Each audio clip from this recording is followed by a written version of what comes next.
Guys, for today's video ay magluluto tayo ng white rice. Ayun na nga, kumukulo ang tubig. Naglagay na lang ako dyan ng cinnamon wood, basmar, tsaka hale. Tapos nilagyan ko siya ng 2 chili.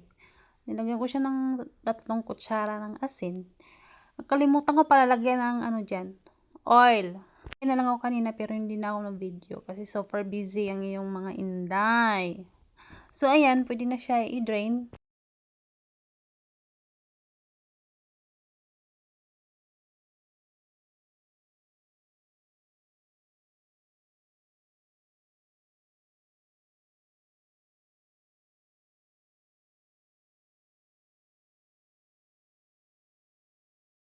Tapos madrain ang tubig, ibutang ang cooking oil sa ilalim ng kaldero. Ilalim.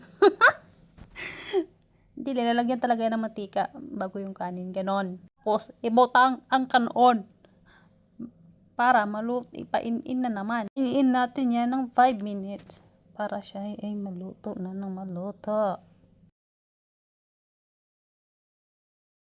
Tapos ibutang ang cooking oil sa ibabaw ng kanin.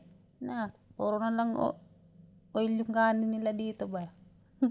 Pero ganyan talaga pagluluto nila dito. Wala tayong magawa. Sumunod tayo sa mga nila pagluluto. Wala tayong magawa. Yan, lagyan natin ng mga baharat, mga spices, bawang at di ko alam ang iba dyan.